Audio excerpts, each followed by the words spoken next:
That Evan Gershkovich, the Wall Street Journal reporter, had been handed down a 16-year sentence in Russia. Let's bring in our Ivor Bennett, who's able to join us now with more on this and the context around it, Ivor.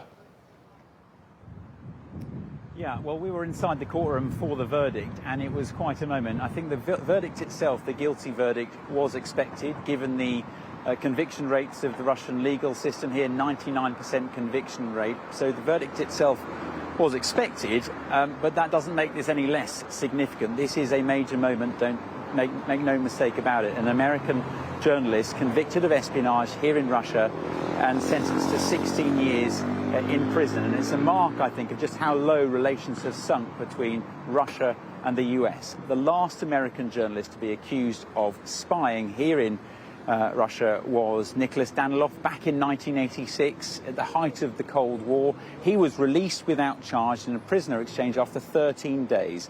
Evan Gershkovich has just been convicted and sentenced, let's say, to 16 years behind bars. And don't forget, he's already spent 16 months in prison following his arrest back in March. It was here in Yekaterinburg that he was arrested on a reporting trip for the Wall Street Journal, who he was accredited as a journalist with to work here in Russia.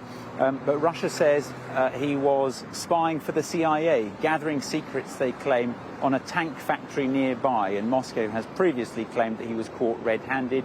They've never produced any evidence, publicly at least. And if they produced it during the trial, we didn't get to see it, of course, because the trial itself was behind closed doors, no media allowed in, not even family members. Gershkovich, his employer, the Wall Street Journal, and his government, the US government, have all denied the charges, with the Wall Street Journal calling this a sham trial. What we do know about it is that it moved very quickly indeed. This was all concluded after just 3 hearings. The closing arguments began this morning and finished around lunchtime, when the judge then retired to consider their verdict before delivering it a couple of hours later. That speed of the trial has fueled speculation that a prisoner exchange might be afoot, because Russia, in the past, has liked to conclude legal proceedings before making any kind of prisoner swap, prisoner exchange. But when asked on that today, Dmitry Peskov, Vladimir Putin's spokesman, said the following: "I'm leaving that question without an answer, so make of that what you will. Nothing confirmed on that front yet. The focus for now clearly is the guilty verdict of Evan Gershkovich on espionage charges and his sentence to 16 years in a Russian jail."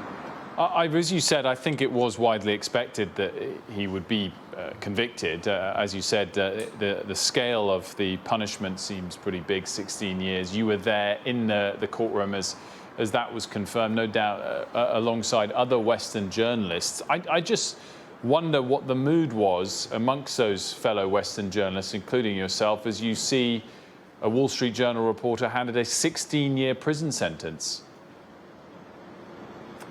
Well, I think it underlines the level of freedom of expression here in Russia.